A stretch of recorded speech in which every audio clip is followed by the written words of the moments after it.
Class 11th. Welcome to your online classes system.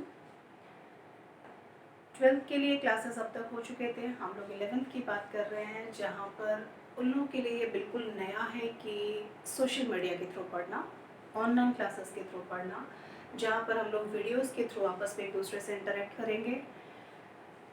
Class 11th के लिए अभी जो आपका सिलेबस है उसको बहुत प्राइमरी बेसिस से शुरू किया गया है. आप अब तक ये भूल जाएं कि हमने क्या पढ़ा, कैसे पढ़ा, क्यों पढ़ा. अब हम उसको बिल्कुल नए सिरे से स्टार्ट करेंगे, जो है हमारा बहुत basic starting, that is the living word.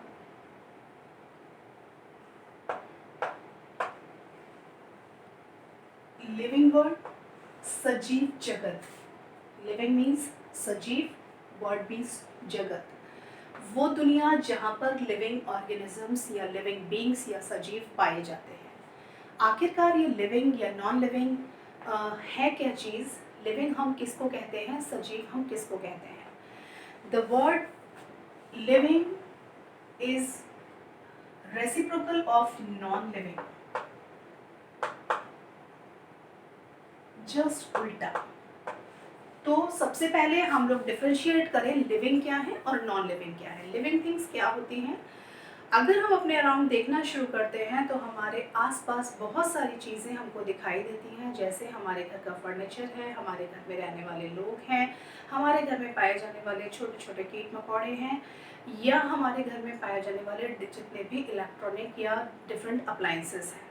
अगर हम इनको डिफ्रेंशिएट करें तो हम इलेक्ट्रॉनिक अप्लाइंसेस या फर्नीचर्स, इनको हम नॉन लिविंग की कैटेगरी में रखते हैं, और जितने भी क्रिएचर्स हमारे घर में पाए जा रहे हैं उन सबको हम लिविंग की कैटेगरी में रखते हैं. लिविंग किस चीज़ को हम लिविंग कहते हैं?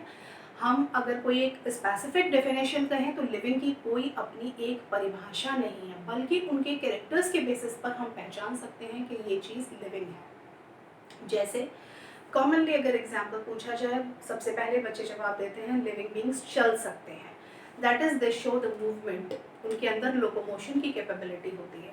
लेकिन ये लोकोमोशन किस वजह से हो पाता है कि उनके पास अपनी एक इंटरनल एनर्जी है जिसकी वजह से वो मूवमेंट कर सकते हैं. अगर लोकोमोशन की बात करते हैं तो एक कार भी चलती है, एक साइकिल भी चलती है, लेकिन उस कार और साइकिल को चलाने के लिए हमको एक एक्स्ट्रा फोर्स की ज़रूरत पड़ती है, एक्सटर्नल एनर्जी की ज़रूरत पड़ती है. लेकिन जितने भी लिविंग बींग्स होते हैं वो अपनी इंटरनल एनर्जी के थ्रू मूवमेंट करते हैं. अब तो लिविंग बींग्स की अगर हम बात करें तो सबसे इम्पॉर्टेंट बात, जितने भी लिविंग बींग्स होते हैं वो सब सेल्स के बने होते हैं. तो पहली चीज़, basic structure cellular structure basis होता है. जितने भी लिविंग बींग्स होते हैं वो सेल्यूलर स्ट्रक्चर के बने होते हैं, बेसिक कंपोनेंट्स के बने होते हैं. Cell is the basic structural and functional unit of life. Life की बात अगर हम करते हैं, लाइफ जिस जगह से स्टार्ट होती है उसको हम सेल कहते हैं. दैट इज जितने भी लिविंग बींग्स होंगे वो सब किसके बने होंगे? सेल के बने होंगे.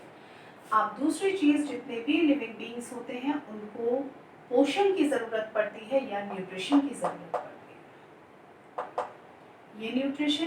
ये वो न्यूट्रिशन है जिसकी ज़रूरत हमको, जिसको हम फूड इंटेक के रूप में लेते हैं और जिसकी वजह से लाइफ परसिस्ट कर पाती है. ये एनर्जी प्रोवाइड करता है और उस एनर्जी की वजह से लाइफ एग्जिस्ट करती है. हमारे शरीर में होने वाले जितने भी लाइफ प्रोसेसेस हैं उनके लिए जो एनर्जी चाहिए होती है वो हमको न्यूट्रिशन के थ्रू मिलती है. जितने लिविंग बींग्स होते हैं उनमें एक्सक्रीशन का प्रोसेस होता है. जितने लिविंग बींग्स होते हैं उनमें रेस्पिरेशन होता है. जितने लिविंग बींग्स होते हैं उनमें लोकोमोशन होता है.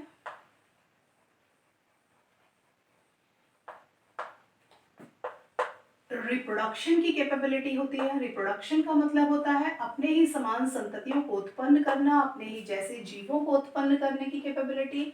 इनका एक डेफिनेट लाइफ स्पैन होता है. इनमें इवोल्यूशन होता है.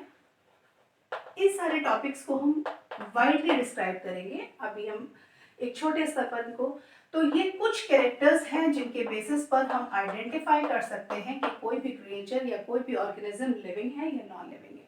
जिनमें ये सारे प्रोसेसेस नहीं पाए जा रहे हैं उन सबको हम नॉन लिविंग की कैटेगरी में रखते हैं, और जिनमें ये प्रोसेसेस पाए जा रहे हैं उनको हम लिविंग की कैटेगरी में रखते हैं।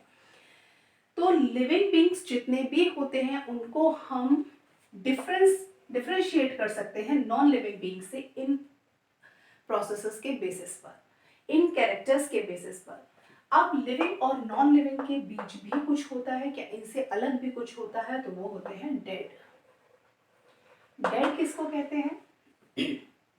नॉन लिविंग्स को डेड नहीं कहते हैं। क्यों? क्योंकि नॉन लिविंग वो है जिनमें कभी लाइफ नहीं थी, इनके अंदर कभी लाइफ परसिस्ट ही नहीं करती थी। और लिविंग क्या है? जिनमें लाइफ परसिस्ट करती है। लेकिन किन्हीं भी कारणों के वश जब ये सारी एक्टिविटीज किसी भी ऑर्गेनिज्म में होना रुक जाती हैं, तब उसको कहते हैं डेड। मींस जो बॉडी को ऑर्गेनाइज करने के लिए, बॉडी के लाइफ प्रोसेसेस को चलाने के लिए जिस एनर्जी की जरूरत हो रही थी, जब वो एनर्जी काम करना बंद कर देती है, तब उस लिविंग क्रिएचर को हम डेड कहते हैं। तो लिविंग के एग्जाम्पल जितने भी ह्यूमन बींग्स, जितने भी एनिमल्स, जितने भी small creatures, even from single unicellular cell amoeba से लेकर के मनुष्य तक जितने भी ऑर्गेनिजम्स हैं वो सब लिविंग बींग्स कहलाते हैं। जितने भी नॉन लिविंग क्रिएचर्स हैं उनमें आप फर्नीचर्स, आप उनमें सीमेंट मटेरियल, जो भी जिसमें लाइफ परसिस्ट नहीं कर रही, वो सब नॉन लिविंग। और डेड क्या है? जैसे पक्षियों के टूटे हुए पंख, हमारे नाखून, हमारे बाल, इन सबको हम डेड की कैटेगरी में रखते हैं। तो लिविंग बींग्स जितने भी होते हैं उनको हम स्टडी करने के लिए एक ब्रांच ऑफ साइंस है जिसका नाम है बायोलॉजी। बायोलॉजी के अंतर्गत स्टडी करते हैं, बायोलॉजी या फिर जीव विज्ञान। आखिरकार ये जीव विज्ञान है क्या? जीव विज्ञान या बायोलॉजी, बायोलॉजी दो शब्दों से मिलकर बना है, एक होता है बायोस और दूसरा लोगोस।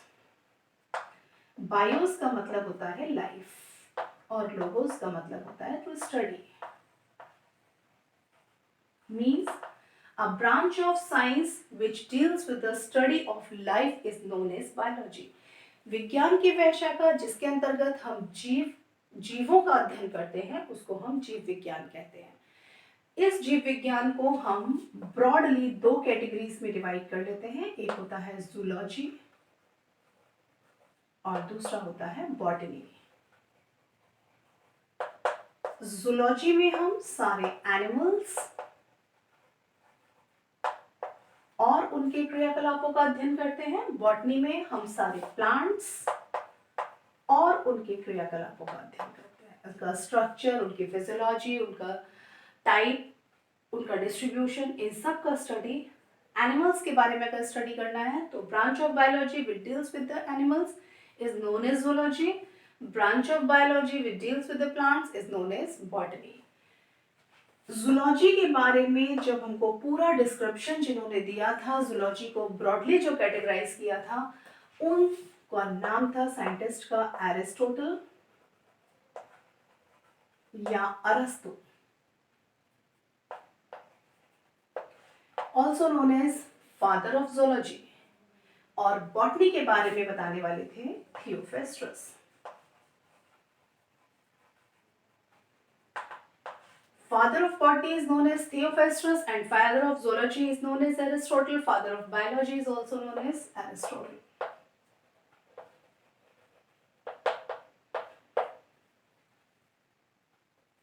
जीव विज्ञान के बारे में हम लोगों ने बात कर ली, जीव विज्ञान की दो शाखाओं के बारे में हमने बात कर ली, जंतु विज्ञान और वनस्पति विज्ञान। जंतु विज्ञान में हम जंतुओं का अध्ययन करते हैं, वनस्पति विज्ञान में हम पादपों का अध्ययन करते हैं। जंतु विज्ञान के जनक एरिस्टोटल और वनस्पति विज्ञान के जनक थियोफेस्ट्रस थे। चीज़ों को डिफ्रेंशिएट करने के लिए, अलग अलग करने के लिए, अब हम जब लाइफ की बात कर रहे हैं तो हम बात कर रहे हैं सजीव जगत के बारे में, लिविंग वर्ल्ड के बारे में। तो लिविंग वर्ल्ड मीन्स हमारे पृथ्वी पर अब तक कितने तरीके के ऑर्गेनिज्म, लिविंग ऑर्गेनिज्म प्रेजेंट हैं, जो असंख्य संख्या में है, जिनका काउंटडाउन भी अभी कर पाना मुश्किल है। लेकिन उनमें से अब बहुत सारे जीवों को, बहुत सारे प्लांट्स को पहचाना जा चुका है तो इसके बेसिस पर हम एक नाम देते हैं बायोडायवर्सिटी। क्या है ये बायोडायवर्सिटी? बायोडायवर्सिटी का मतलब है bio means living and diversity means variations. Living beings के बीच में जो वेरिएशंस पाए जा रहे हैं उसको हम नाम देते हैं बायोडायवर्सिटी का। मीन्स अलग अलग तरीके के जीवों को पहचानना, उनको नेमिंग करना, उनके कैरेक्टर्स को पहचानना, इन सब को इंक्लूड करते हैं हम टर्म बायोडायवर्सिटी के अंतर्गत। तो इन सब का डिस्क्रिप्शन, इन सब के बारे में कंप्लीट डिस्क्रिप्शन हम लोग अगले सेशन में बात करेंगे। Thank you.